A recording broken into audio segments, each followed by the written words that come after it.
السلام علیکم ورحمۃ اللہ وبرکاتہ۔ بسم اللہ الرحمن الرحیم وبہ نستعین سبحانک لا علم لنا الا ما علمتنا انک انت العلیم الحکیم۔ الحمد للہ رب العالمین والصلاة والسلام علی سید المرسلین وعلی آلہ وصحبہ اجمعین ومن تبعہم بإحسان الی یوم الدین۔ اعوذ باللہ من الشیطان الرجیم، بسم اللہ الرحمن الرحیم۔ یا ایہا الذین آمنوا انفقوا مما رزقناکم من قبل ان یأتی یوم لا بیع فیہ ولا خلۃ ولا شفاعہ۔ سامعین کرام، ایمان بالآخرہ کے تحت ہماری گفتگو میدان محشر میں بروز قیامت اللہ کے پاس شفاعت ہوگی تو کون سی ہوگی اور کون سی نہیں ہوگی، یہ گفتگو جاری ہے۔ اور اس کے آغاز میں کئی باتوں پر توجہ دلائی جا چکی ہے کہ شفاعت دو قسموں کی ہے۔ ایک تو وہ جو اللہ کی اجازت سے کی جائے گی، اس کی کم از کم دو شرطیں ہیں۔ ایک تو اللہ تعالیٰ کی اجازت سے ہوگی، اور دوسرے ان لوگوں کے لیے ہوگی جن کے لیے اللہ تبارک و تعالیٰ شفاعت کو پسند کرے گا، جن سے راضی ہوگا۔ اور ظاہر سی بات ہے، دلائل کی روشنی میں ہم نے یہ جانا کہ یہ لوگ وہ ہوں گے جو اہل اخلاص اور اہل توحید ہوں گے۔ جو شرک پر مرنے والے ہیں انہیں اجازت کے ساتھ بھی شفاعت کی سعادت حاصل نہیں ہوگی، ان کے لیے اللہ کی جانب سے شفاعت کی اجازت ہی نہیں ملے گی۔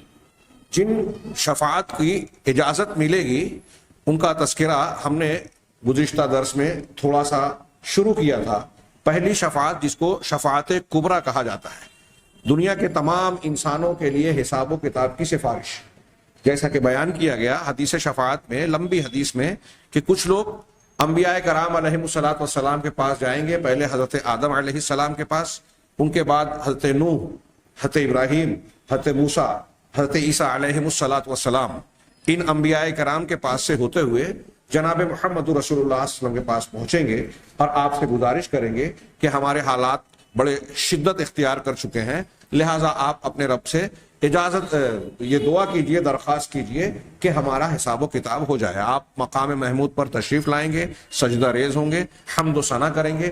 آپ کو اللہ کی طرف سے جب یہ کہا جائے گا کہ اے محمد سر اٹھائیے، مانگیے، آپ کی مانگ پوری کی جائے گی، دعا کیجئے، آپ کی دعا قبول کی جائے گی، سفارش کیجئے، آپ کی سفارش قبول کی جائے گی، تب آپ لوگوں کے لیے حساب و کتاب کی سفارش کریں گے۔ یہ پہلی شفاعت ہوگی اور یہ شفاعت کبریٰ کہلاتی ہے، جس میں دیگر انبیاء معذرت کریں گے اور جناب محمد رسول اللہ صلی اللہ علیہ وسلم اللہ کی اجازت سے سفارش کریں گے۔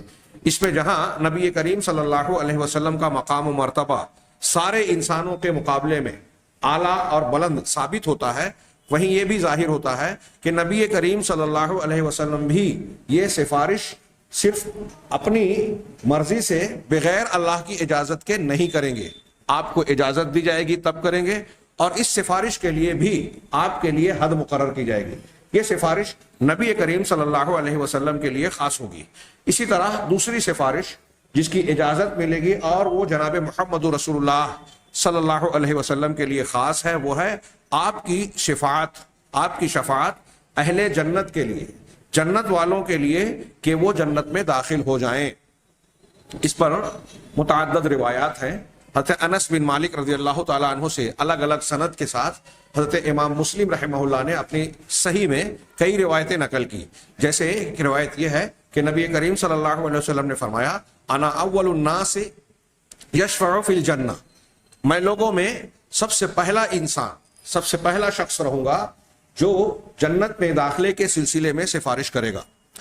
وَأَنَا أَكْثَرُ الْأَنْبِيَاءِ تَبَعًا، اور ایک خصوصیت آپ کی اپنی یہ بھی بیان کی اسی کے ساتھ کہ میری یہ خصوصیت ہے کہ جتنے بھی انبیاء کرام گزرے ہیں ان میں متبعین کے اعتبار سے، یعنی اتباع کرنے والوں کے اعتبار سے سب سے زیادہ تعداد میری ہوگی۔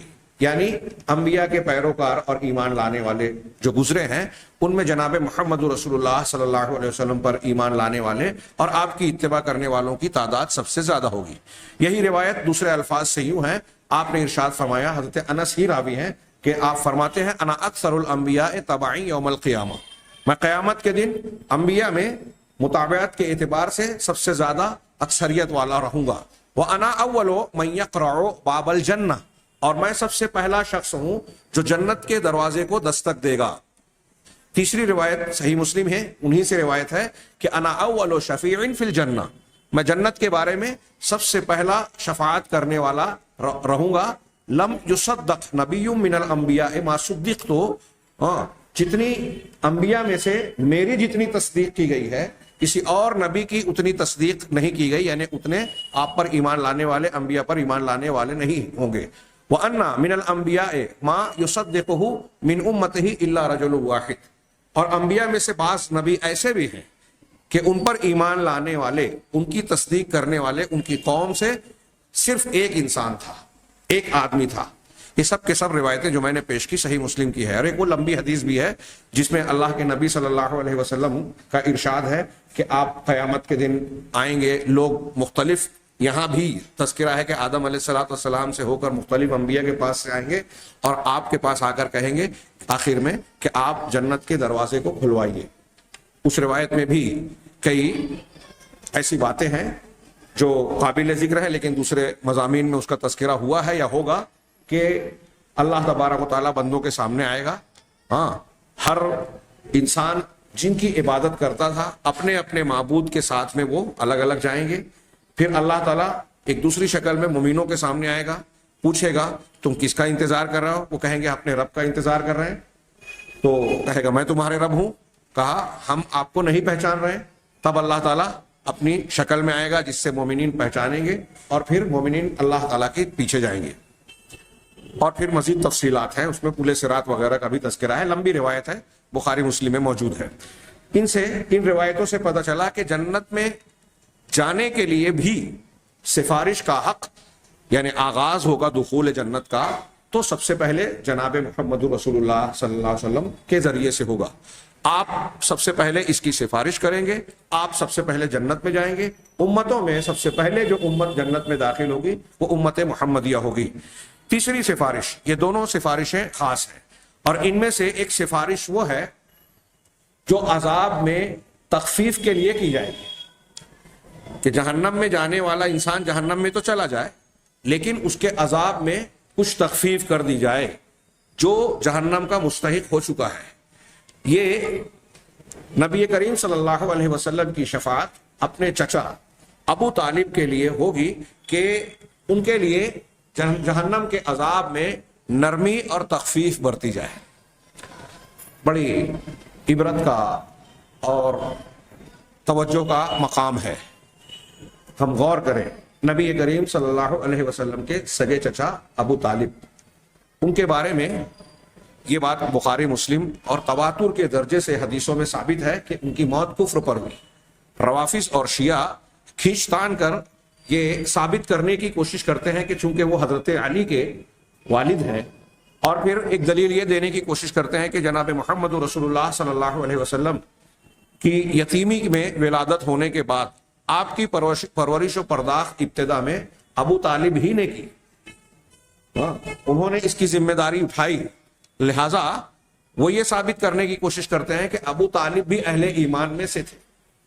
اور اس سلسلے میں آنے والی بخاری اور مسلم کی بالکل ثابت شدہ مضبوط ترین روایتوں کو جھوٹی اور من گھڑت کہہ کے رد کرتے ہیں۔ ظاہر سی بات ہے کہ ان کی یہ بات قطعاً درست نہیں ہے۔ اور پھر اتنا ہی نہیں، وہ قرآن میں بھی اس مضمون کی طرف اشارہ کرنے والی باتوں کی گویا تعویل کرتے ہیں۔ ظاہر سی بات ہے کہ ان کا یہ کہنا صحیح نہیں ہے۔ ابو طالب کو اللہ تبارک و تعالیٰ کی جانب سے ایمان قبول کرنے کی توفیق نہیں ملی۔ نبی کریم صلی اللہ علیہ وسلم کے جتنے چچا تھے، 10 چچا تھے آپ کے 10 چچا تھے، ان میں سے 4 کو اسلام ملا، باقی 6 جو تھے وہ آپ کی بعثت اور آپ کے نبی بننے سے پہلے ہی دنیا سے چلے گئے۔ 4 زندہ رہے آپ کی زندگی میں، 2 کو ایمان کی توفیق ملی، 2 کفر پر مرے۔ جو 2 کافر رہے اور کفر پر مرے ان کو ہم اور آپ جانتے ہیں، ایک ابو لہب اور دوسرے ابو طالب۔ ابو لہب کا معاملہ اللہ کے نبی صلی اللہ علیہ وسلم کی شخصیت اور نبوت کے بارے میں واضح طور سے دشمنوں کے جیسا تھا۔ ائمہ کفر میں سے ایک، کفر کے سرداروں میں سے ایک سردار، جس نے نبی کریم صلی اللہ علیہ وسلم کی مخالفت کرنے، آپ کی دعوت کو روکنے، آپ کو اذیت و تکلیف دینے میں کوئی دقیقہ فر و گزاشت نہیں کی، کوتاہی نہیں کی، بہت ستایا، اتنا ستایا خود اس نے نہیں بلکہ اس کے ساتھ اس کی بیوی ام جمیل اور اس کے بیٹے نے بھی ستایا، جو اللہ کے رسول کی بد دعا سے ایک شیر کا شکار بنا سیرت کی کتابوں کے مطابق۔ اور نبی کریم صلی اللہ تبارک و تعالیٰ نے ابو جہل، ابو لہب اور اس کی بیوی کے بارے میں قرآن کی پوری ایک سورہ نازل کر دی، تبت یدا ابی لہب وتب ما اغنی عنہ مالہ وما کسب سیصلی نارا ذات لہب وامرأتہ۔ ابو لہب کی بھی تباہی اور ہلاکت کا اعلان تھا، اس میں پیشین گوئی بھی تھی اور خبر بھی، اور اس کے ساتھ ساتھ اس کی بیوی بھی، جو اللہ کے نبی صلی اللہ علیہ وسلم کی مخالفت میں اپنے شوہر کا ساتھ دے کر نبی کریم صلی اللہ علیہ وسلم کو اذیت دینے میں پیش رہا کرتی تھی، اسی لیے اس کو کہا حمالۃ الحطب۔ جہنم میں بھی وہ جو ہے ایندھن اور لوہے کے رسیوں سے جو ہے کھینچ کر اپنے شوہر پر جو ہے وہ عذاب کے اندر اضافہ کرنے کا ذریعہ بنے گی۔ تو اللہ کے رسول صلی اللہ علیہ وسلم کے ایک چچا یہ تھے ابو لہب، دوسرے چچا ابو طالب، جن کا یہاں تذکرہ کیا جا رہا ہے۔ ابو طالب کا ابو لہب کے مقابلے میں معاملہ اس لیے بہتر تھا کہ اللہ کے نبی صلی اللہ علیہ وسلم کی جانب سے آپ جو ہے دفاع کرتے تھے، ان کی نگرانی اور حفاظت کی کوشش کرتے تھے، دنیاوی اعتبار سے آپ کی پشت پناہی کیا کرتے تھے، اور یہ کوئی معمولی بات نہیں تھی۔ کہتے ہیں کہ یہ بھی گویا اللہ تبارک و تعالیٰ کی حکمتوں میں سے ایک حکمت ہے کہ ان کو توفیق نہیں ملی۔ اگر ابو طالب بھی مسلمان ہو گئے ہوتے، ہم یہ نہیں کہتے کہ اسی وجہ سے ان کو توفیق نہیں ملی، یہ اس کے ایک فائدے اور حکمت کی بات کر رہے ہیں کہ اگر وہ مسلمان ہو گئے ہوتے ابو طالب بھی، تو کفار مکہ، سرداران قریش آپ کے بھی جگری جانی دشمن بن گئے ہوتے، سخت دشمن بن کے آپ کی بھی مخالفت کرتے۔ لیکن اللہ کے رسول صلی اللہ علیہ وسلم کا چچا ہونے کے باوجود ایمان نہ لانے کی وجہ سے اہل قریش میں، سرداران قریش میں ان کی ایک بڑی عزت تھی کہ بھتیجے پر یہ ایمان نہیں لا رہے ہیں اور باپ دادا کے دین پر قائم ہیں۔ اس اعتبار سے ان کا لحاظ کرنے پر، ان کے مقام و مرتبہ اور سماجی رسوخ کو قبول کرنے پر وہ مجبور بھی تھے، اور اسی کی بنیاد پر حضرت اللہ کے نبی صلی اللہ علیہ وسلم کی جانب سے آپ دفاع کرنے کے زیادہ لائق بن جاتے تھے۔ چنانچہ یہ دوسرے ابو طالب تھے جنہوں نے نبی کریم صلی اللہ علیہ وسلم کے ساتھ اچھا سلوک کیا، احسان کیا، جن کے کارنامے یا اللہ کے نبی صلی اللہ علیہ وسلم کے ساتھ حسن سلوک بڑا مشہور ہے۔ جب آپ کا بائیکاٹ کیا گیا شیب ابی طالب، وہ گھاٹی جو ابو طالب کے نام سے ہی منسوب ہو گئی، اس میں 3 سال تک مسلمان جو بھی ایمان لائے تھے وہ سماجی مقاطعہ، جس کو ہم بائیکاٹ کہتے ہیں، کو جھیل رہے تھے۔ اس میں اللہ کے نبی صلی اللہ علیہ وسلم کے وہ رشتہ دار بھی بعض آپ کے ساتھ تھے جو ایمان نہیں لائے تھے، ان میں سر فہرست ابو طالب تھے۔ اللہ کے نبی صلی اللہ علیہ وسلم کا ہر مشکل مقام پر ساتھ دیا آپ نے۔ لیکن جیسا کہ بخاری اور مسلم کی حدیث میں ہے کہ بڑی کوششوں کے باوجود آخر وقت میں بھی، آپ نے اس سے پہلے یہ روایت میں بیان کر چکا ہوں، آخر وقت میں بھی نبی کریم صلی اللہ علیہ وسلم نے یہ کوشش کی کہ آپ کلمہ پڑھ لیں، لیکن ابو طالب کو اس بات میں عار محسوس ہوئی کہ لوگ یہ کہیں گے کہ اپنے باپ دادا کے دین کو چھوڑ دیا۔ چنانچہ انہوں نے کہا کہ وہ عبد المطلب یعنی اپنے باپ کے دین پر ہیں۔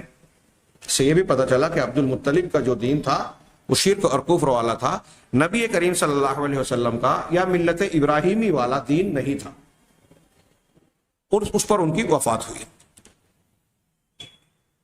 جو 2 چچا، ضمن میں تذکرہ کر دوں کہ جو 2 چچا ایمان لائے وہ حضرت عباس بن عبد المطلب رضی اللہ تعالی عنہ تھے، اور دوسرے حضرت حمزہ جن کو ہم امیر حمزہ رضی اللہ تعالی عنہ کہتے ہیں۔ ان دونوں میں حضرت امیر حمزہ کا درجہ اہل علم بیان کرتے ہیں، اہل سنت کے نزدیک حضرت عباس سے زیادہ اونچا ہے، اس لیے کہ نبی کریم صلی اللہ علیہ وسلم نے ایک تو یہ ابتدائی دور میں مکہ کے زمانے میں ایمان لائے، سابقون الاول، ان کو سبقت حاصل ہے۔ دوم، اللہ کے نبی صلی اللہ علیہ وسلم نے ان کو اسد اللہ کا لقب دیا پہلے، اور احد میں جب آپ کو شہید کیا گیا تو اللہ کے نبی صلی اللہ علیہ وسلم نے، جس کا مستدرک حاکم اور دوسری روایتوں میں موجود ہے، اور شیخ الالبانی رحمہ اللہ نے اسے اپنی صحیحہ میں ذکر کیا ہے، کہ اللہ کے نبی صلی اللہ علیہ وسلم نے آپ کو سید الشہداء کا لقب دیا، شہداء کے سردار. تو امیر حمزہ کا یہ مقام اونچا تھا. جہاں تک ابو طالب کی بات ہے، ابو طالب اللہ کے نبی صلی اللہ علیہ وسلم کا دفاع ضرور کیا کرتے تھے، ساتھ بھی دیا کرتے تھے، لیکن آپ پر ایمان نہیں لائے. اب قیامت کے دن آپ کو یہ اجازت ملے گی کہ ان کے حق میں عذاب میں تخفیف کی درخواست کریں، گزارش کریں اللہ تعالیٰ سے. ہاں، چنانچہ نبی کریم صلی اللہ علیہ وسلم ابو طالب کے بارے میں گزارش کریں گے، اور اہل جہنم میں ان کا عذاب ہلکا یا دیگر کفار و مشرکین میں سب سے ہلکا عذاب ہوگا، جیسا کہ بخاری مسلم کی حدیثوں میں موجود ہے. لیکن یہاں ایک بات قابل ذکر ہے کہ اللہ کے نبی صلی اللہ علیہ وسلم کی یہ گزارش اور درخواست اس لیے نہیں ہوگی کہ ابو طالب آپ کے چچا ہے، اس لیے نہیں ہوگی کہ یہ حق اللہ کے نبی صلی اللہ علیہ وسلم کو قرابت داری کی وجہ سے ملے گا، نہیں، بلکہ اس کی وجہ یہ ہوگی کہ نبی کریم صلی اللہ علیہ وسلم کا آپ ساتھ دیا کرتے تھے، آپ کا دفاع کیا کرتے تھے، رشتے تعلق کی بنیاد پر نہیں. رشتے تعلق کی بنیاد پر، جیسا کہ میں نے پچھلے دروس میں ذکر کیا، صحیح مسلم میں ہے کہ آپ اپنے والد کا بھی دفاع نہیں کر پائیں گے، سگے باپ کا. پوچھنے والے ایک صحابی سے کہ میرے والد کہاں ہیں؟ آپ نے کہا جہنم میں. ان کو واپس بلا کر پھر کہا کہ تمہارے والد اور میرے والد دونوں جہنم میں. تو آپ اپنے والد کے لیے بھی سفارش نہیں کر سکیں گے. آپ ابو لہب کا تو واضح معاملہ ہے، ہاں، اور دوسرے مشرکین کا.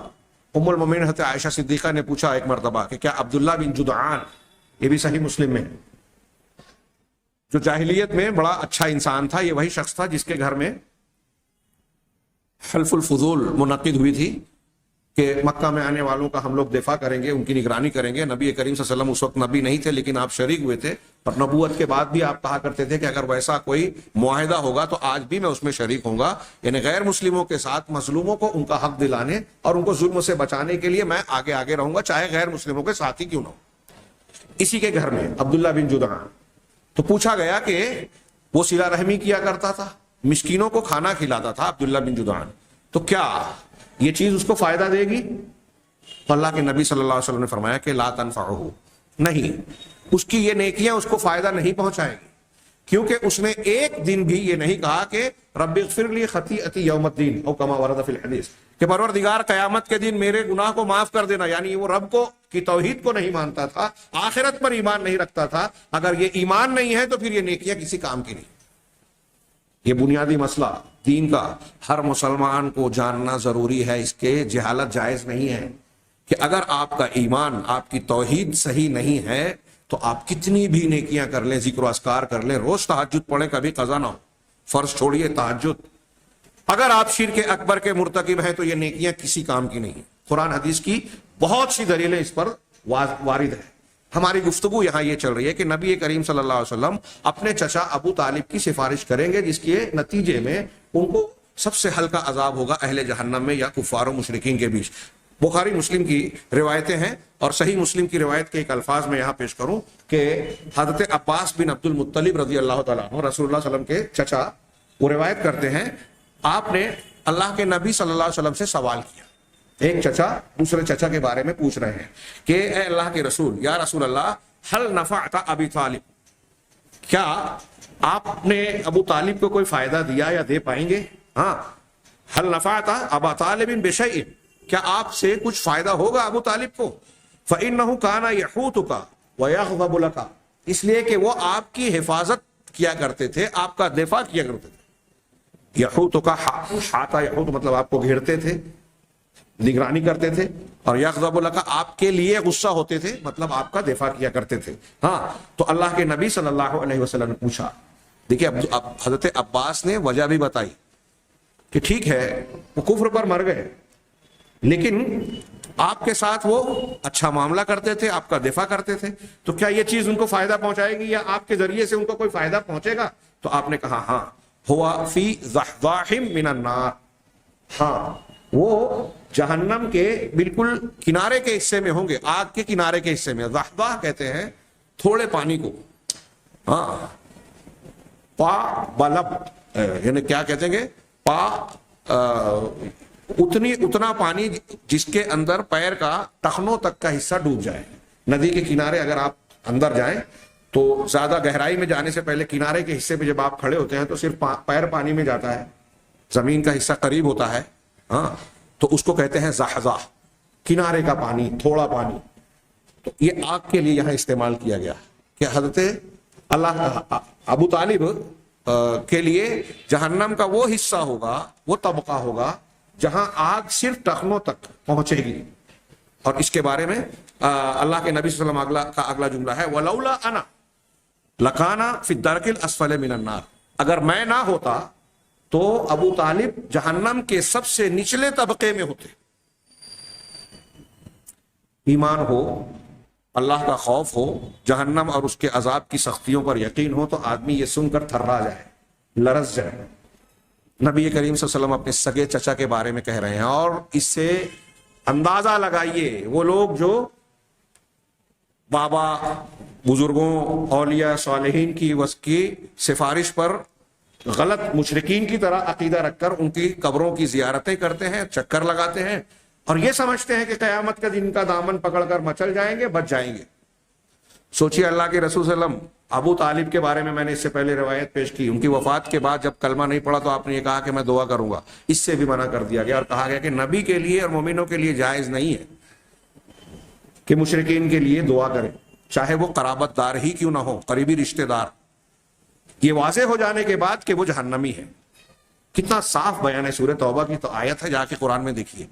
دنیا میں نبی کریم صلی اللہ علیہ وسلم کو اپنے سگے چچا، اپنی سگی والدہ، اپنے سگے والد کے حق میں دعائے مغفرت کرنے سے منع کر دیا گیا. تو قیامت کے دن ان کے لیے سفارش کر پائیں گے اللہ کی اجازت کے بغیر؟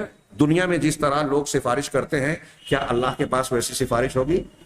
کتنا صاف معاملہ ہے قرآن حدیث کا.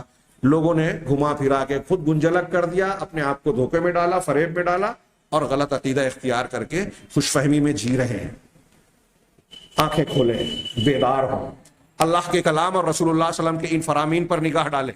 کتنی صاف صاف تعلیم ہے. اس سے پہلے یہ بھی گزرا کہ حضرت ابراہیم اپنے باپ کو نہیں بچا پائیں گے، خلیل الرحمان، اللہ کے خلیل، رحمان کے خلیل نہیں بچا پائیں گے. تو کون سا بابا بزرگ اور ولی ہے جو حضرت ابراہیم اور اللہ کے نبی جناب محمد رسول اللہ صلی اللہ علیہ وسلم سے بڑھ کر لوگوں کو بچا لے، ان کی سفارش کر لے گا؟ یہ اللہ کے نبی صلی اللہ علیہ وسلم کہہ رہے ہیں. بخاری اور مسلم کے صحیح مسلم کی ایک حدیث میں یہ بھی ہے کہ جہنم میں سب سے ہلکے عذاب والے ابو طالب ہوں گے جن کو آگ کی جوتیاں پہنائی جائیں گی. دوسری روایتوں میں ہے یغلی منہما دماغہ، دو آگ کی جوتیاں پہنائی جائے گی جس سے ان کے دماغ کی ہڈیاں کھولے گی، ابلے گی، جیسے پانی ابلتا ہے، کھوپڑی ابلے گی. وہاں کھوپڑی ابلے گی. آدمی سوچتا ہے کہ یہاں دنیا میں تو اتنے پرسنٹ میں جل جاؤں تو مر جاتا ہوں، اور مر جانے کے بعد ان کو ایسا لگتا ہے کہ احساس ختم ہو جاتا ہے. تو جہنم میں بھی احساس ختم ہو جائے گا، جلنے کی عادت پڑ جائے گی، اور جلتے جلتے جلنے کی عادت پڑ گئی تو کوئی بات نہیں. نہیں، یہ بھی غلط فہمی دور کر لیجئے. قرآن نے بار بار ذکر کیا ہے کہ ان کے اندر، ان کے عذاب میں کمی نہیں ہوگی، ہاں، بلکہ ان کے عذاب میں دن گزرنے کے ساتھ ساتھ، وقت گزرنے کے ساتھ ساتھ اضافہ ہوگا. کہ میں اپنے الفاظ میں کہہ رہا ہوں، قرآن نے کئی جگہ کئی انداز میں کہا ہے. کلما خبت زدناہم سعیرا کلما نضجت جلودہم بدلناہم جلودا غیرہا لیذوقوا العذاب. جب بھی ان کی چمڑیاں کھالیں جھلس جائے گی، ہم نئی چمڑیاں اور کھالیں پیدا کریں گے تاکہ وہ عذاب کا مزہ چکھیں. شفاعت کے بعد جنت اور جہنم کا تذکرہ ہے، اس لیے میں اس کی تفصیل میں نہ جاتے ہوئے صرف شفاعت کا تذکرہ کروں. اہل علم نے یہ بیان کیا کہ یہ سفارش بھی صرف نبی کریم صلی اللہ علیہ وسلم کے لیے خاص ہوگی، اور وہ بھی ابو طالب کے بارے میں. ابو طالب کے لیے یہ سفارش ہوگی، لیکن یہ سفارش ابو طالب کو جہنم سے نکالنے کے لیے نہیں ہوگی. اللہ کے نبی صلی اللہ علیہ وسلم کی سفارش یا آپ کی گزارش ان کے لیے جہنم سے نکالنے کا ذریعہ نہیں بن سکتی، اس کی اجازت بھی نہیں ہوگی. فما تنفعهم شفاعت الشافعین. کچھ لوگ یہ اعتراض کرتے ہیں کہ قرآن میں کہا گیا ہے کہ ان لوگوں کو سفارش کرنے والوں کی سفارش فائدہ نہیں دے گی. کیا مطلب ہے اس کا؟ تو اس کا مطلب یہ ہے کہ کفار و مشرکین کو سفارش کرنے والوں کی سفارش جہنم کے عذاب سے نکلنے میں کوئی فائدہ نہیں دے گی. ہاں، یہ ابو طالب کا معاملہ دلیلوں سے، نصوص ثابتہ سے واضح اور ثابت ہے کہ ان کے لیے عذاب میں تخفیف صرف ہوگی، ہلکا عذاب ہوگا، اس سے زیادہ نہیں ہوگا. میں نے تھوڑی سی جو اللہ کے رسول صلی اللہ علیہ وسلم کے قریبی رشتہ داروں کی تھوڑی سی تفصیل بیان کی. شیخ ابن عثیمین نے اس کو ذکر کیا ہے کہ عبرت کا سامان ہے، قابل غور ہے.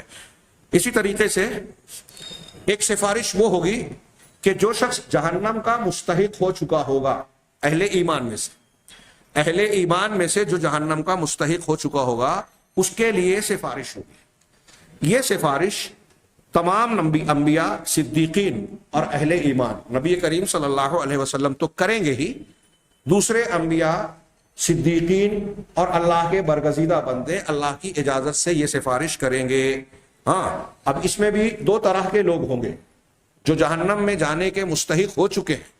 ایک وہ جو جہنم میں داخلے سے پہلے سفارش پا کر داخلے سے بچ جائیں گے، ایک وہ جو جہنم میں داخل ہو جائیں گے اور بعد میں اللہ کی اجازت ملے گی اور ان کو جہنم سے نکالا جائے گا۔ ہاں، چنانچہ جو لوگ جہنم کے مستحق ہو چکے ہیں ان کے حق میں یہ سفارش ہوگی، انبیاء کی، صدیقین کی، ملائکہ، فرشتوں کی بھی۔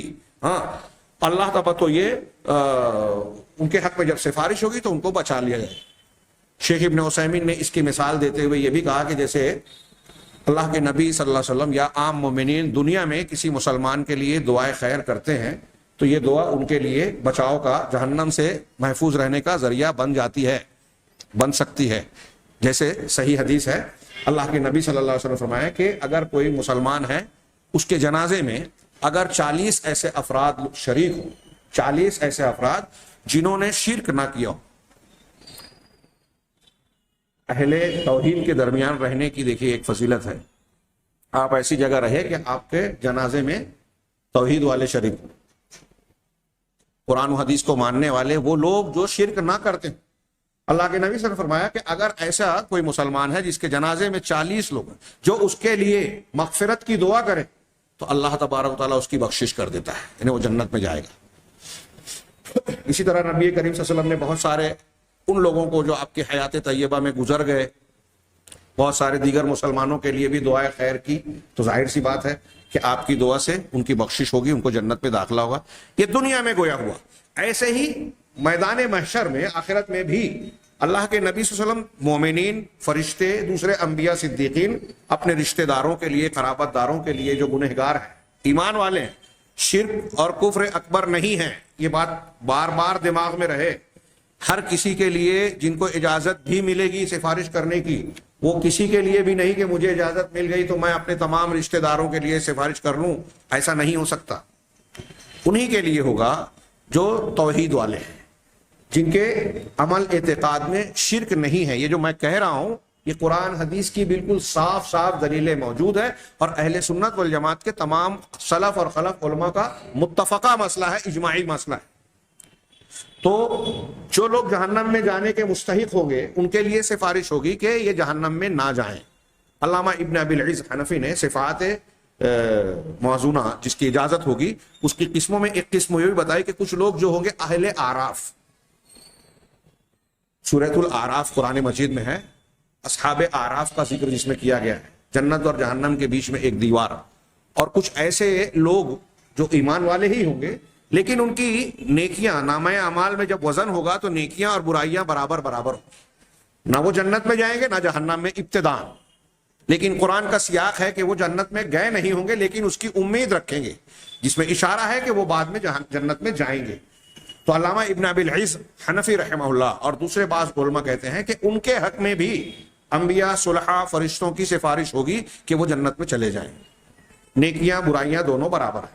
کچھ لوگ ایسے ہوں گے جن کی برائیاں زیادہ ہوگی، اہل ایمان میں سے جہنم کے مستحق ہوں گے، لیکن اللہ کی اجازت کے بعد ان کو موقع دیا جائے گا سفارش کرنے کا ان کے حق میں، انبیاء صالحین کو، اور ان کو معاف کر دیا جائے گا، جہنم میں داخلے سے وہ بچ جائیں گے۔ ہاں، اسی طریقے سے وہ لوگ جو کچھ مومنین جہنم میں داخل ہو جائیں گے، جو جہنم میں داخل ہو جائیں گے تو ایسے گنہگار، آپ کی امت کے افراد میں سے ایسے گنہگار لوگوں کے لیے نبی کریم صلی اللہ علیہ وسلم کی سفارش ہوگی اور دوسروں کی بھی ہوگی۔ نبی کریم صلی اللہ علیہ وسلم یہ 4 مرتبہ کریں گے صحیح حدیثوں سے، جو حد تواتر کو پہنچتی ہے، جس میں کوئی شک و شبہ نہیں ہے۔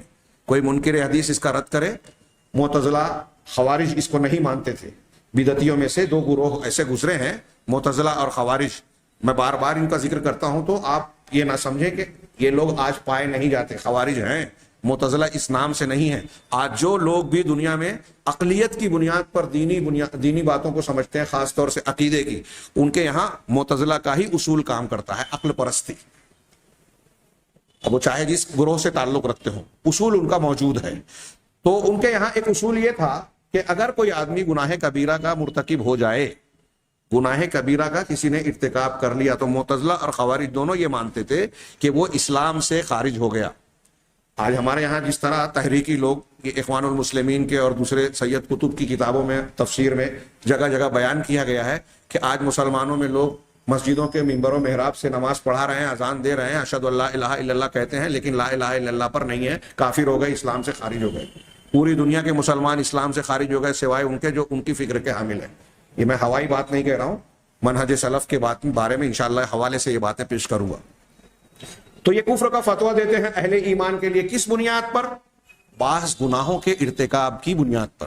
چنانچہ ان لوگوں کے نزدیک اگر کسی نے گناہ کبیرہ کا ارتکاب کیا، مثال کے طور پہ میں سمجھانے کے لیے کہہ رہا ہوں، معتزلہ خوارج کے یہاں بالکل صاف یہ بات تھی، یہاں جو آج کے خارجی ہیں ان کے یہاں تھوڑی سی تفصیل ہوگی.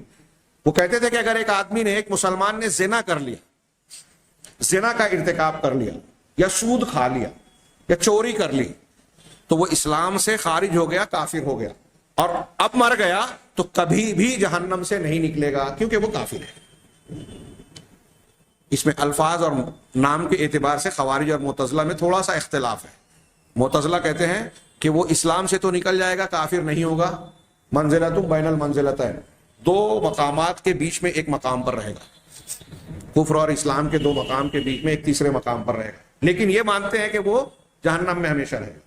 خارجی کہتے ہیں کہ اسلام سے نکل گیا، کافر ہو گیا. اور اسی بنیاد پر، واقعہ تحکیم کی بنیاد پر، کہ حضرت علی رضی اللہ تعالی عنہ نے اور حضرت امیر معاویہ نے جنگ صفین کے درمیان جو حکم تحکیم پر اتفاق کیا تھا، اور ایک طرف سے حضرت ابو موسیٰ اشعری اور ایک طرف سے حضرت عمرو بن عاص رضی اللہ عنہما حکم بن کر مقرر کیے گئے تھے، اس بنیاد پر خارجیوں نے حضرت علی، حضرت امیر معاویہ، حضرت عمرو بن عاص، حضرت ابو موسیٰ اشعری اور ان کے تمام موافق صحابہ کرام اور مسلمانوں کو کافر قرار دیا. یہ وہی منہج ہے جو ان لوگوں نے صحابہ کو کافر دیا. آج سید قطب اور ان کے موافقین اور اخوانی جو لوگوں کو کافر دے رہے ہیں کہ ان لوگوں نے جو ہے ووٹ دے دیا، ان لوگوں نے ایسا کیا تو کافر اور مشرک ہو گئے. دونوں ایک بات ہے، کوئی الگ بات نہیں ہے. مسلمانوں کو کافر کہنا، اور پھر حضرت علی جیسے لوگوں کو، صحابہ کو جن کو جنت کی بشارتیں اور کیا کیا مقام حاصل ہے، ان کے مناقب کیا کیا ہیں، خارجیوں نے ان کو کافر قرار دیا. ایسے ہی آج کے بہت سارے یہ تحریکی اسی بنیاد پر، شدت کی بنیاد پر یہ کہتے ہیں کہ انہوں نے ایسا گناہ کیا، قرآن حدیث کے مقابلے میں فلاں قانون کو نافذ کر کے رکھا ہے، تو جن ملکوں کے لوگوں نے رکھا ہے وہ سارے حکام کافر. ان کے یہاں کے وہ علماء جو ان کے موافقت میں ہیں، وہ علماء سارے کے سارے کافر. سب کو قتل کیا جا سکتا ہے، یہ جائز ہے بلکہ ضروری ہے، وہ مرتد ہو گئے. یہ میں ہوائی بات نہیں کر رہا ہوں، کتابوں میں درج ہے، وہ آج اس پر عمل کر رہے ہیں. اور ہمارے ہندوستان کے سلمان ندوی صاحب اور فلاں اس قسم کے لوگ اس کی تائید میں، وہ یہاں بعض مصلحتوں کی بنیاد پر باتوں کو گھما پھرا کر کہیں، لیکن موقف ویسا ہی ہے. واللہ اعلم بالصواب.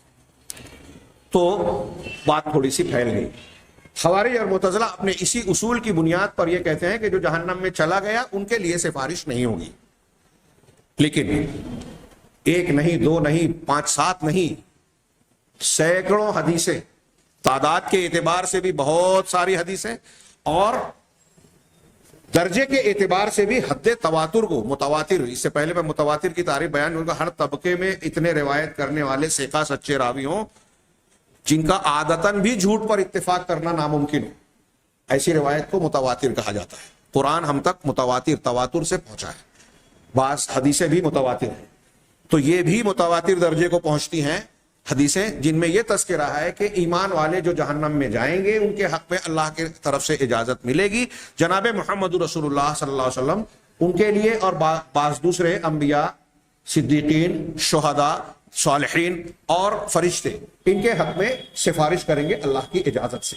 ہاں، جیسے جو شفاعت کبریٰ والی جو حدیث ہے، جس میں میں نے گزشتہ جمعہ کو درس میں یہ بیان کیا تھا کہ حضرت آدم سے لے کر مختلف انبیاء کے پاس سے ہوتے ہوئے حساب و کتاب کی درخواست کریں گے، وہ ہو جانے کے بعد اسی حدیث میں بھی ذکر ہے. اور آپ بخاری مسلم اٹھائیے، اللہ کے رسول میں کسی نے پوچھا کہ کیا جو جہنم میں چلے جائیں گے وہ مومنین جہنم میں جانے کے بعد نکالے جائیں گے؟ آپ نے کہا ہاں۔ وہ حدیث پڑھیے جس پر صحیح مسلم میں یہ عنوان لگایا گیا کہ سب سے آخری جنتی کون ہوگا، تو اس کا لمبا قصہ بیان کیا گیا، واقعہ کہ جہنم میں ہوگا، اللہ سے گزارش کرے گا، پھر اللہ تعالیٰ اسے عہد و پیمان کے بعد دہانے پر نکال کے کھڑا کرے گا، پھر وہ بعد میں درخواست کرے گا کہ میں اب کوئی سوال نہیں کروں گا، میرا چہرہ گھما دے، ہاں میں صرف اشارہ کر رہا ہوں، پھر وہ بھی مان لیا جائے گا، پھر جہنم سے کچھ دور کر دیا جائے گا، پھر تھوڑا اور دور، پھر اس کے بعد جنت کے دروازے پر، اور آخر میں وہ جنت میں داخلے کا سوال کرے گا۔ اللہ تعالیٰ کہے گا کہ تو کتنا اپنا وعدہ خلافی کرتا ہے، جانے دے، یہ مت مانگ، اس کے مقابلے میں جو دنیا تو دیکھ کر آیا ہے ویسی دنیا فلاں فلاں، اس میں الگ الگ حدیث میں الگ الگ الفاظ ہیں کہ فلاں دنیا میں بادشاہ کی سلطنت تھی نا، کہاں ہاں کیا ویسی چلے گی؟ اس کے مثل اور اس کے مثل اور اس کے مثل اور، وہ کہے گا بس بس بس، کہا جا اور اس کے 10 گنا زیادہ تجھ کو دیتا ہوں۔ آخری جنتی، اور وہ جب داخل ہوگا جنت میں تو صحیح مسلم کے الفاظ ہیں کہ داخل ہونے کے بعد حوریں استقبال کرے گی تو وہ کہے گا کہ تمام تعریف اللہ کے لیے جس نے مجھے وہ دیا جو کسی کو نہیں دیا۔ الگ الگ الفاظ ہیں، ہاں اللہ کے رسول نے فرمایا کہ یہ سب سے ادنا درجے کا جنتی ہوگا، ہلکا۔ کون؟ ان لوگوں کو بخاری مسلم کی بعض روایتوں میں یہ بھی ذکر ہے کہ جو جہنم سے نکل کر جنت میں آئیں گے ان کو جنتیوں کے درمیان جہنمیون کہا جائے، اور دوسرا ذکر بھی الفاظ ہے۔ خیر، تو میں یہ عرض کر رہا ہوں کہ جو لوگ جہنم میں چلے جائیں گے، اللہ کے نبی صلی اللہ علیہ وسلم ان کے بارے میں دعا کریں گے، امتی امتی امتی، اے اللہ میری امت میری امت میری امت۔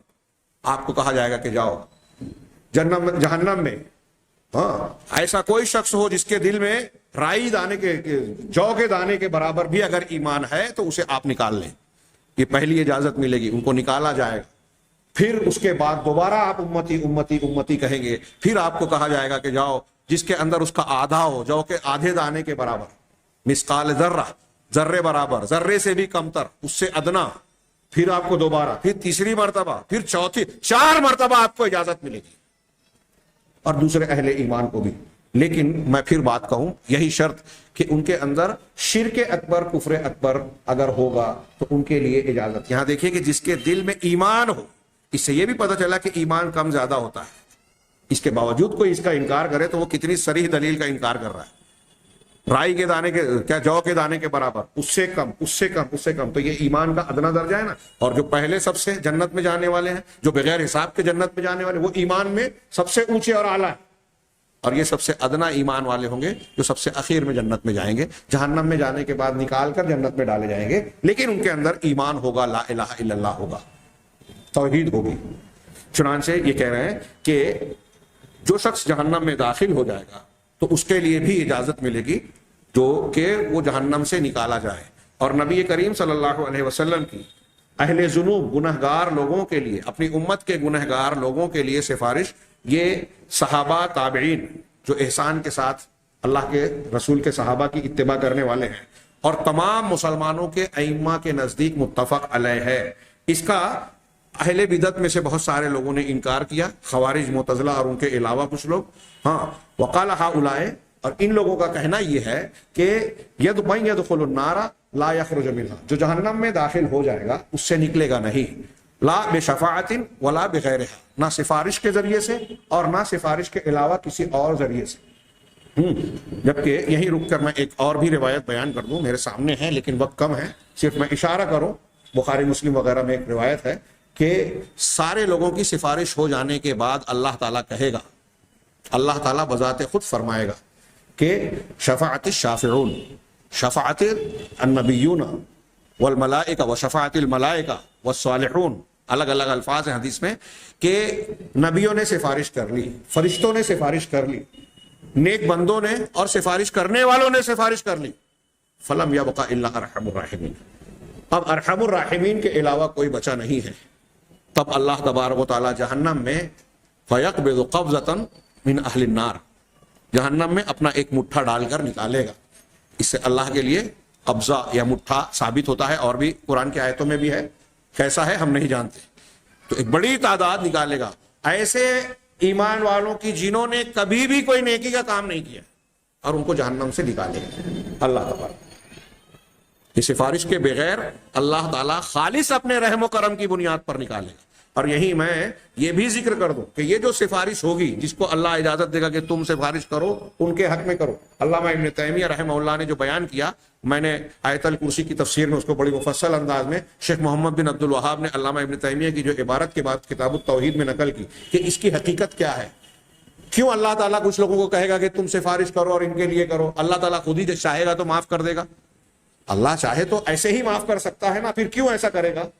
تو کہا کہ یہ جو اللہ کے برگزیدہ نیک اور دوسروں کے مقابلے میں اونچے ایمان اور اعلیٰ درجے کے مومنین ہیں، اللہ تعالیٰ ان پر فضل و کرم کرنا چاہے گا، ان کو عزت و اعزاز سے نوازنا چاہے گا، اور لوگوں کے سامنے یہ بتانا چاہے گا کہ ان کا درجہ میرے نزدیک اونچا ہے، اس لیے ان سے کہے گا کہ تم سفارش کرو۔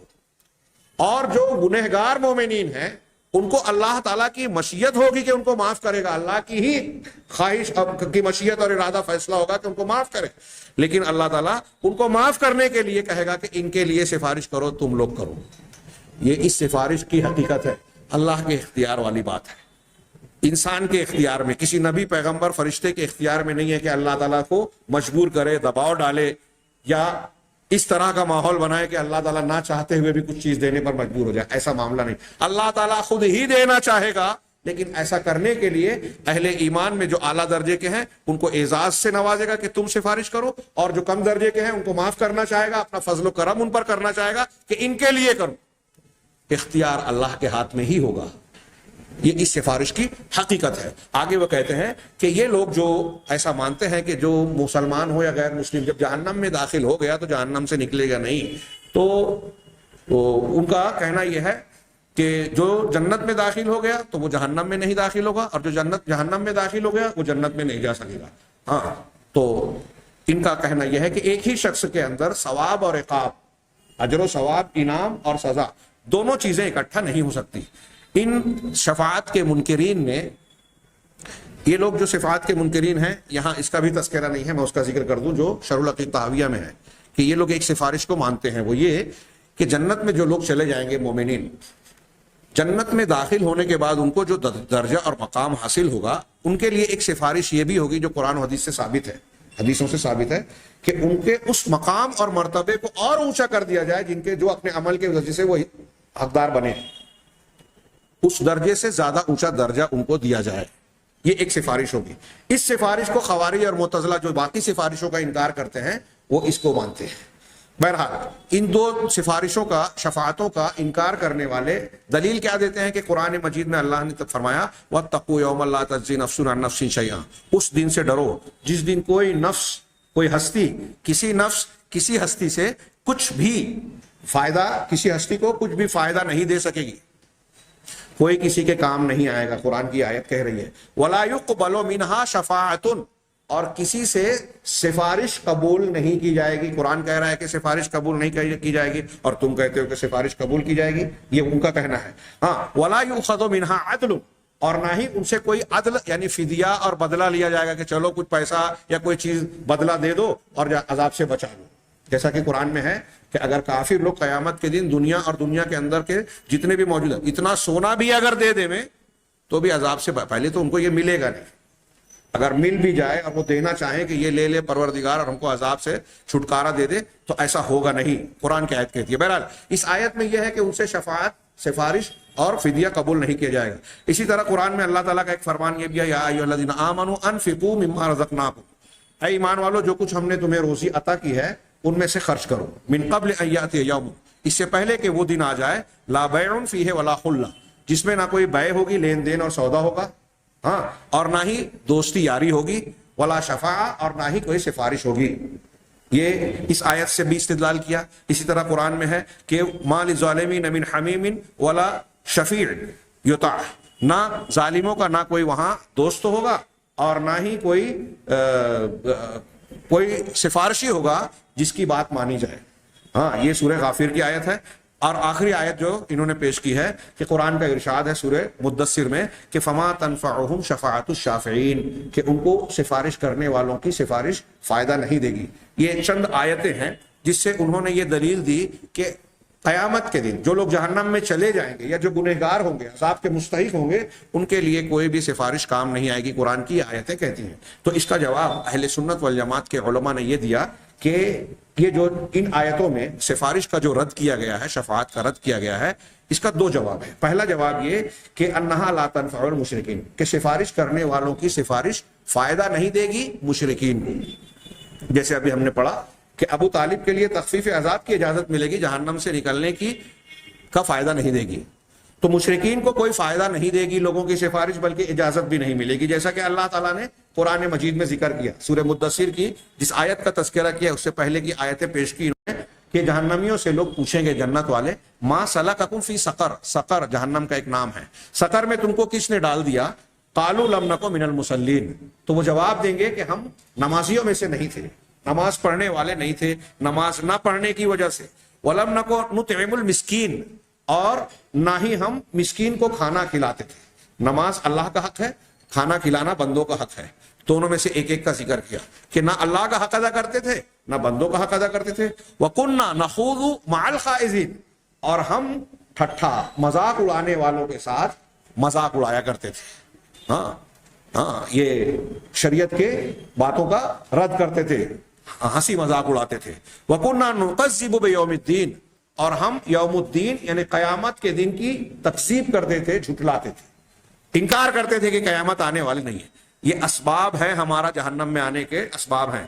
حتی اتانا الیقین، یہاں تک کہ ہمارے پاس الیقین یعنی موت آ گئی، ہم اسی حالت میں جیتے رہے اور زندگی گزار کے موت کے شکار ہو گئے۔ فما، اب اللہ تعالیٰ نے آگے فرمایا، فما تنفعہم شفاعت الشافعین، کہ اب ان لوگوں کو سفارش کرنے والوں کی سفارش فائدہ نہیں دے گی۔ کن لوگوں کو؟ جو یوم الدین کا انکار کرتے تھے، جو دین کا مذاق اڑاتے تھے، جو نمازی نہیں تھے، کھانا نہیں کھلاتے تھے۔ تو یہ کفار اور مشرکین ہیں۔ انہوں نے کہا تو یہ لوگ جو کہ کفار ہیں، کفار ہونے کی وجہ سے سفارش کرنے والوں کی سفارش ان کے کام نہیں آئے گی۔ یہ ایک جواب ہوا کہ قرآن میں جو کہا گیا ہے کہ قیامت کے دن سفارش نہیں ہوگی، تو اس کا ایک مطلب یہ ہے کہ مشرکین کے لیے کوئی سفارش نہیں ہوگی۔ دوسرا جواب کہ انہ یراد بذالک الشفاعۃ التی یثبتها اہل الشرک، کہ جس سفارش کا اللہ نے قرآن میں رد کیا، انکار کیا ہے کہ یہ سفارش نہیں ہوگی، وہ شفاعت ہے جس کو مشرکین اہل شرک جس کو سمجھتے ہیں، اور ان کے مشابہین جو اہل کتاب ہیں، دنیا میں جو مسلمانوں میں جو بدعتی ہیں، جو یہ سمجھتے ہیں کہ دنیا کی سفارش کی طرح اللہ کے پاس بھی سفارش ہوگی۔ ہم نے اپنی طرف سے متعین کر دیا کسی بابا کی قبر پہ جا رہے ہیں تو وہ قبر والا ہمارا سفارشی بن گئے، یعنی اللہ کی اجازت کے بغیر، جیسے دنیا میں جس کے پاس سفارش ہوتی ہے، شفاعت ہوتی ہے، اس کی اجازت نہیں لی جاتی، ایسے ہی اللہ کے پاس بھی کوئی بھی چاہے گا تو سفارش کر دے جو اس کا مقرب ہوگا۔ تو یہ جو اہل شرک اور ان کے مشابہین اہل کتاب ہے، بدعتی ہیں، جو یہ سمجھتے ہیں اور یہ گمان رکھتے ہیں کہ اللہ تبارک و تعالیٰ کے پاس بھی لوگوں کا ایسا مرتبہ اور مقام ہے کہ وہ اللہ کی اجازت کے بغیر سفارش کرنے لگیں گے، اس سفارش کا رد ہے۔ جیسا کہ دنیا میں لوگ ایک دوسرے کی سفارش کرتے ہیں، ایسی سفارش اللہ کے پاس نہیں ہوگی، بلکہ اللہ کے پاس شفاعت بالاذن ہوگی۔ یہاں جو ہم نے کتاب دیکھی ہمارے بریق الجمان میں یہ مضمون پورا ہوتا ہے۔ وقت تھوڑا سا زیادہ ہو رہا ہے، 2-4 منٹ میں لے کے چاہتا ہوں کہ 1-2 باتوں کی طرف اشارہ کر دو تاکہ یہ مضمون پورا ہو جائے، اور اگلا درس جو جنت اور جہنم سے متعلق ہے، ایمان بالآخرہ سے آخری پڑاؤ، اس پر ہم اگلے درس میں جا سکیں۔ یہاں میں تذکرہ کروں گا کہ شفاعت کے باب میں ابھی بھی کچھ تشنگی یا لوگوں کو محسوس ہو سکتی ہے، وہ یہ کہ دنیا میں ہم جب دعا کرتے ہیں، میں نے اس سے پہلے تذکرہ کیا، تو شفاعت اور وسیلہ دونوں ایک دوسرے سے جڑے ہوئے ہیں، لازم و ملزوم ہیں۔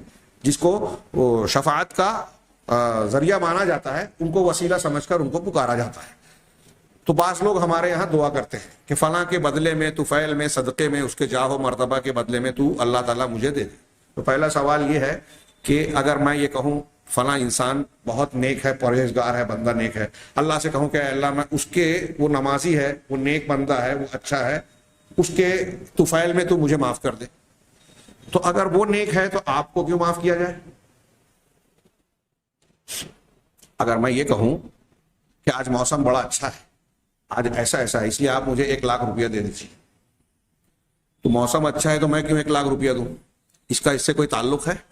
ایسے ہی کوئی آدمی بہت نیک ہے، پسندیدہ ہے، اللہ کا برگزیدہ ہے، نبی ہے، پیغمبر ہے، سب کچھ ہے، تو اس کے نیک ہونے کی وجہ سے اللہ آپ کو کیوں بخشے؟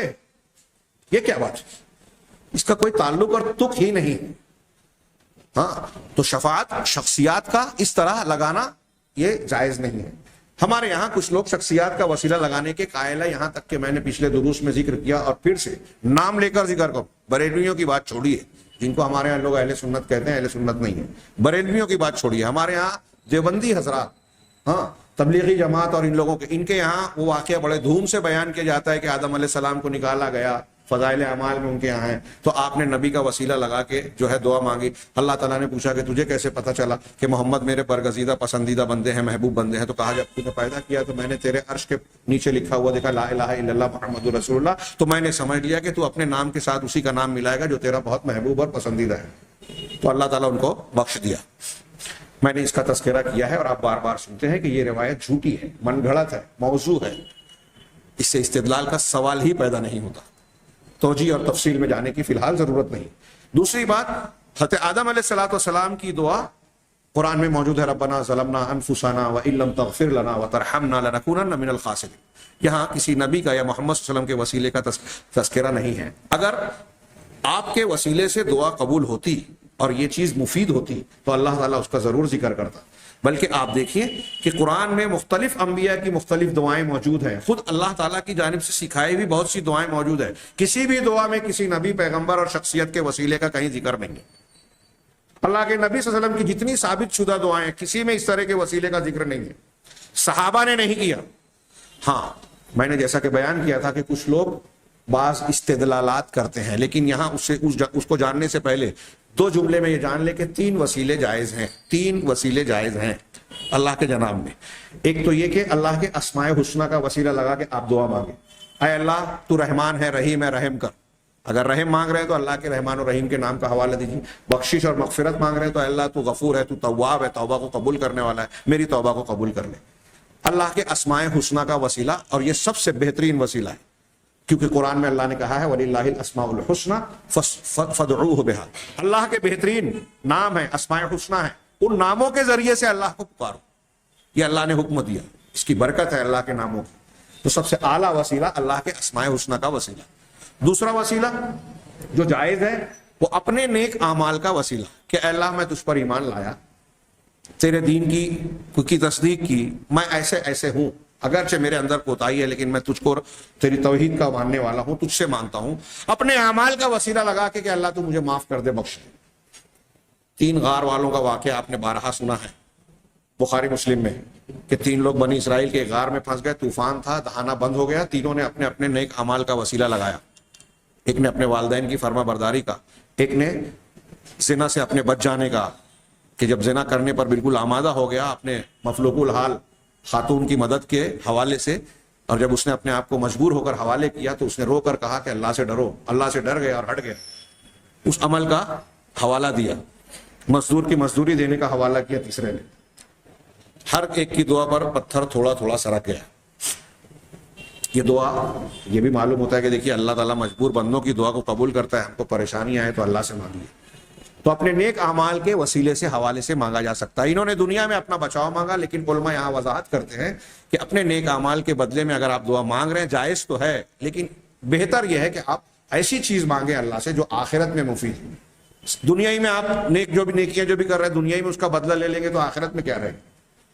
تو بہرحال یہ دوسرا جائز وسیلہ ہے، اس کی بہت سی دلیلیں ہیں، میں نے صرف اشارہ کیا، وقت کم ہے۔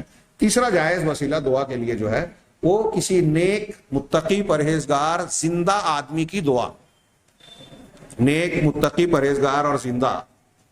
اسی لیے ہمارے ہاں آج کل رواج ہے، اور ایک ہم لوگ بھی کہہ دیتے ہیں، لیکن اہل علم کہنا ہے کہ ہر کس و ناکس سے یہ کہنا کہ دعا کرنا یہ ٹھیک نہیں ہے، خاص طور سے ایسا آدمی جو کھلے طور پر فسق و فجور میں مبتلا ہو، حرام خوری کرتا ہو، سود بیاج کا لین دین کر رہا ہے، شراب نشے کا عادی ہے، ایسے سے آپ اگر کہتے ہیں کہ دعا میں یاد رکھنا، تو آپ ایک اللہ کے دین کا مذاق اڑانے والے، مخالفت کرنے والے کو عزت دے رہے ہیں، یا کسی بدعتی اور مشرک سے یہ نہیں کہنا چاہیے۔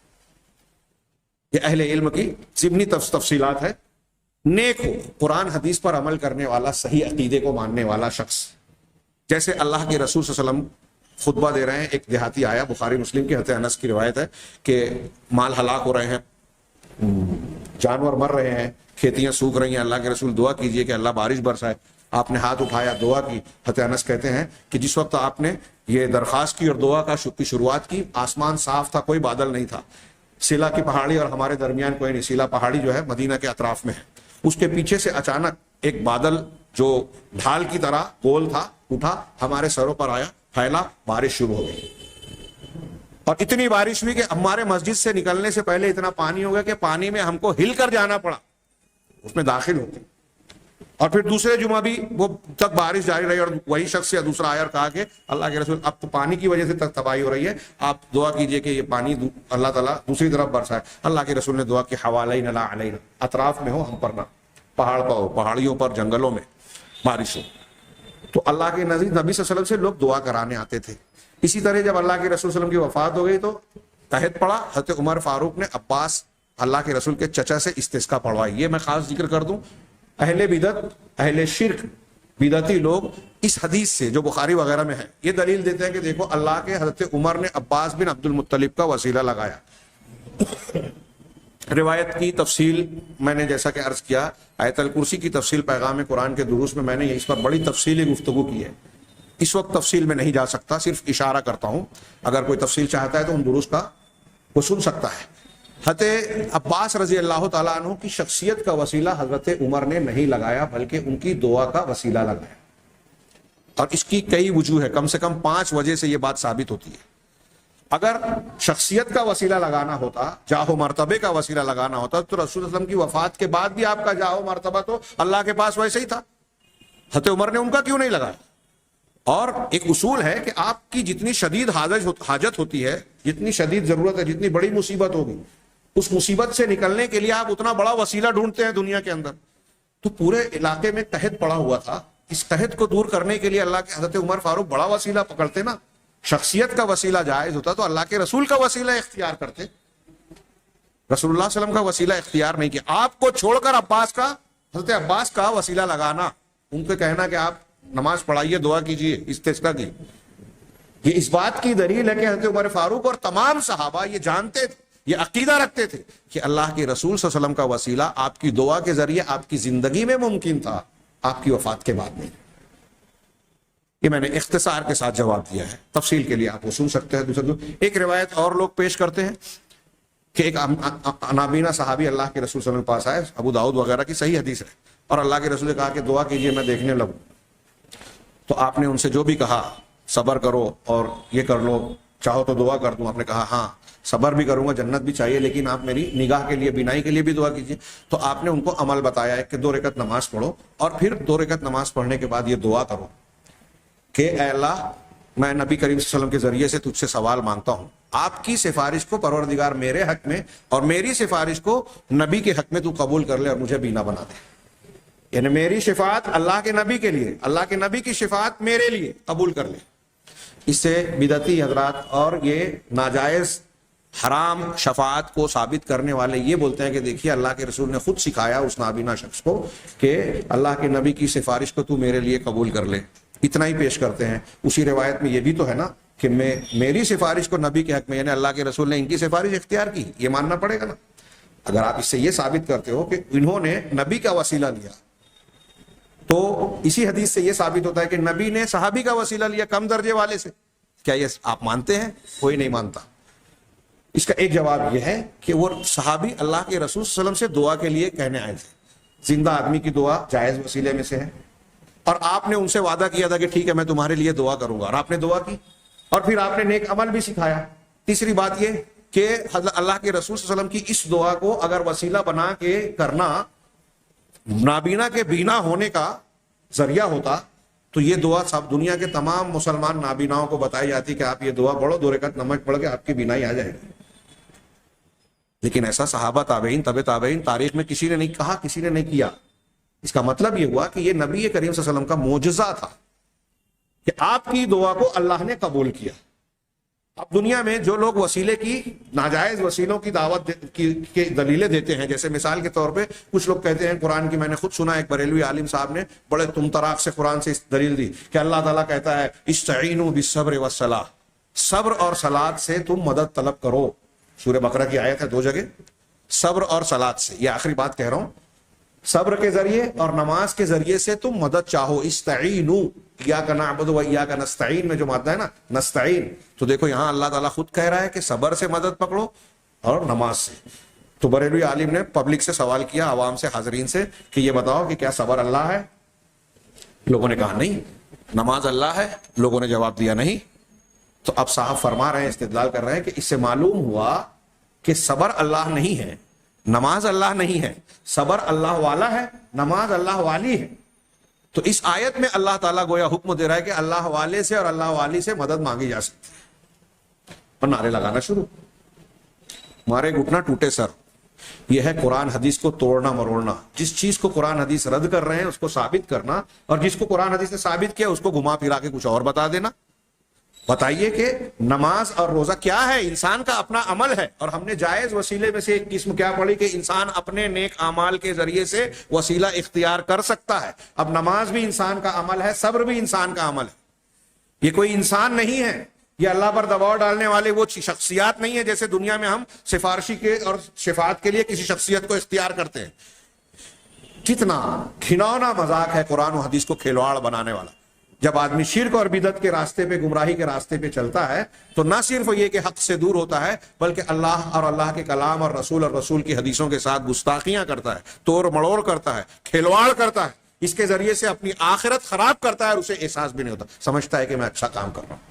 عالم ہونے کے نام پر اس طرح خود گمراہ ہونا, دوسروں کو گمراہ کرنا صرف اس وجہ سے ہوتا ہے کہ انسان نے صحیح عقیدے کو قرآن و حدیث اور نبی کریم صلی اللہ علیہ وسلم کی تصریحات سے, صحابہ کی تصریحات سے سمجھنے کی کوشش نہیں کی. یہ ہم نے شفاعت سے متعلق کچھ بنیادی باتیں, اہم باتیں جانی ہیں. اب ایک اور بات یاد آ گئی ایک جملے میں کہ نبی کریم صلی اللہ علیہ وسلم, میں نے شاید پچھلے درس میں ذکر کیا تھا کہ نبی کریم صلی اللہ علیہ وسلم کا وسیلہ لگانے کی 3 شکلیں ہیں. کہ ایک تو یہ کہ آپ پر ہم ایمان لائے, یہ وسیلہ لگائیں کہ اے اللہ ہم تیرے نبی اور تیرے محبوب سے محبت کرتے ہیں, اس کی اتباع کرتے ہیں, اس کی اطاعت کرتے ہیں, ان پر ایمان رکھتے ہیں, لہٰذا تو ہماری بخشش کر دے. ایک وسیلہ لگانا یہ ہوا, یہ جائز ہے اس لیے کہ ہم اللہ کے رسول پر ایمان لائے, اطاعت کی, فرما برداری کی. یہ اللہ کا حکم ہے, وہ اطیعوا اللہ و اطیعوا الرسول. اب یہ کر کے ہم نیک عمل کر رہے ہیں تو یہ ہمارے نیک عمل کا وسیلہ ہو. ایک طریقے کا یہ وسیلہ ہوا. دوسرا وسیلہ جو اللہ کے رسول کی شخصیت کا جائز تھا وہ اب نہیں ہو سکتا, وہ آپ کی حیات طیبہ میں, جب آپ دنیا میں صحابہ کرام کے بیچ موجود تھے تو آپ کے پاس آ کر آپ سے دعا کی درخواست کر کے کچھ چیز مانگی جائے اللہ سے, یہ وسیلہ بھی جائز تھا جو اب نہیں ہو سکتا دنیا سے رخصت ہو جانے کے بعد. تو آپ کی شخصیت کی دعا اور آپ پر ایمان لانا, اتباع کرنا, یہ بھی وسیلہ لگایا جا سکتا ہے کیونکہ آپ ایمان و اطاعت کے حقدار ہیں اللہ کے حکم سے. تیسرا وسیلہ یہ ہے کہ آپ کی شخصیت, جاہ و مرتبے کا وسیلہ لگانا کہ اے اللہ محمد صلی اللہ علیہ وسلم کے طفیل میں, صدقے میں, شخصیت کے بدلے میں, جیسا کہ وہ آدم علیہ السلام کی جھوٹی حدیث بیان کی جاتی ہے, جیسا کہ ہمارے یہاں دیوبندی حضرات مانتے ہیں اور اسی کی بنیاد پر کہتے ہیں کہ ایاک نعبد و ایاک نستعین کی تفسیر کرتے ہوئے شبیر احمد عثمانی صاحب نے لکھ دیا کہ مستقل سمجھ کر کسی سے مدد کرنا, استعانت کرنا جائز نہیں ہے, لیکن ذریعہ سمجھ کر کیا جا سکتا ہے. اور یہ شرک کا دروازہ کھول کے نبی کریم صلی اللہ علیہ وسلم کا وسیلہ لگا کے دعا مانگنے کو جائز. علماء دیوبند کے عقائد کی کتاب میں یہ موجود ہے کہ نبی صلی اللہ علیہ وسلم کا وسیلہ لگا کے دعا مانگی جا سکتی ہے. میں واضح طور سے بیان کر رہا ہوں اللہ کے اس گھر میں پوری ذمہ داری اور علی وجہ البصیرہ, دین اور دلیل کی بنیاد پر, کہ یہ بالکل کھلا ہوا حرام ہے. نبی کریم صلی اللہ علیہ وسلم کی شخصیت کا وسیلہ لگا کر بھی دعا مانگنا جائز نہیں ہے.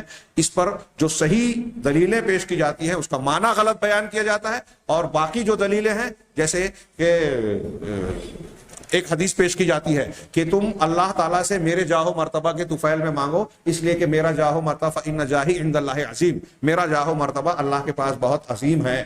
تو اللہ کا مرتبہ, اللہ کے رسول کا جاہ و مرتبہ عظیم تو ہے, لیکن یہ روایت حدیث کی کسی معتبر کتاب میں موجود نہیں ہے, من گھڑت حدیث ہے.